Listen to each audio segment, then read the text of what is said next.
300 KG capacity digital wait স্কেলের এই মনিটরটি অনেক দূর থেকে সার্ভিসিংয়ের জন্য নিয়ে আসছেন আমার দোকানে। এই 300 কেজি ডিজিটাল ওয়েট স্কেলের মনিটরের প্রবলেম ডিসপ্লের সমস্যা। এই ডিসপ্লেটির কানেকশন ছিঁড়ে ফেলছে এবং আইসি থেকে প্রিন্ট উঠে গেছে।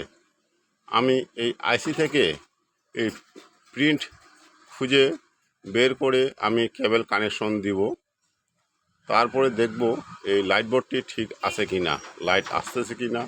যারা ডিজিটাল ওয়েট স্কেলের কাজ শিখতে চান, একেবারে নতুন, বাড়িতে বেকার বসে না থেকে এই হ্যান্ড টেকনিক্যালের কাজগুলো যদি আপনারা দেখেন বা শিখেন, অবশ্যই কাজে দিবে। নিজের এলাকায় আপনারা দোকান দিয়ে কাজ করতে পারবেন। দেখেন, আমি এই লাইনগুলো প্রতিটা একটা একটা করে চেক করব। এই ডিসপ্লের কানেকশন চেক করার পর আমি কানেকশন দিব। আমি কিভাবে কাজটা করি, যারা কাজ শেখার ইচ্ছুক, বেকার বসে আছেন, তারা অবশ্যই ভিডিওটি দেখবেন। এবং আমার অনেক ভিডিও দিয়েছি আমি ফেসবুকে এবং ইউটিউবে, অনেকগুলো ভিডিও দেওয়া আছে এই সার্ভিসিংয়ের স্কিলের উপরে। অবশ্যই আপনারা শিখতে চাইলে প্রতিটি ভিডিও মনোযোগ সহকারে দেখবেন, অবশ্যই আপনারা শিখতে পারবেন। দেখেন, আমি কেবলের কানেকশন দিব।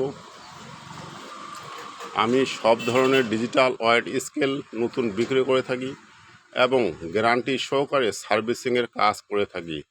কারো খুচরা পার্টস লাগলে প্রয়োজনে অবশ্যই যোগাযোগ করবেন। দেখেন, আমি স্কেলটি সুন্দরভাবে গ্যারান্টিভাবে সার্ভিসিং করব, কারণ এই সব কাজগুলো আমার দূর দূরান্ত থেকে নিয়ে আসে। এই কাজগুলো আমাকে গ্যারান্টি সহকারে ভালোভাবে করে কাস্টমারকে দিয়ে দিতে হবে। দেখেন, এই সূক্ষ্ম কাজ, এই সূক্ষ্ম কাজগুলো খুব ধৈর্য সহকারে করতে হয়। দেখেন, এই কানেকশনটি আমি দিলাম। এখন সার্কিটের মধ্যে এখন কানেকশন দিয়ে দেখব যে ডিসপ্লেটি লাইট আসতেছে কি না। অবশ্যই প্রতিটি ভিডিও মনোযোগ সহকারে দেখবেন। দেখেন, আমি এখন ব্যাটারি কানেকশন দিব মাদারবোর্ডে। এই মাদারবোর্ডে ব্যাটারি কানেকশন দিয়ে ডিসপ্লেটি আমি চালু করার চেষ্টা করব। দেখেন, নেগেটিভ পজিটিভ কানেকশন আমি দিচ্ছি ব্যাটারির মধ্যে। অবশ্যই কাজ শিখতে গেলে অবশ্যই ভালোভাবে এই কাজগুলো করতে হবে এবং দেখতে হবে ভিডিওটি আমি কোথায় কীভাবে কানেকশন দিচ্ছি। অবশ্যই আপনারা শিখতে পারবেন। দেখেন, কানেকশন দিয়েছি, ডিসপ্লেটি লেখাগুলো কাটা কাটা আসতেছে। দেখেন, এই ডিসপ্লের প্রবলেম আছে আইসিটির।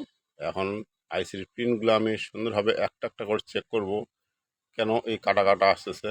দেখেন, আইসিটার মধ্যে চাপ দিলে আসতেছে, আবার চলে যাচ্ছে। এখন আমি আইসিটি খুলে ভালোভাবে আবার নতুন করে কানেকশন দিব, তারপরে A to Z চেক করে আমি স্কেলটি গ্যারান্টি সহকারেভাবে সার্ভিসিং করে কাস্টমারকে দিয়ে দেব। ভিডিওটি ভালো লাগলে অবশ্যই কমেন্টে জানাবেন।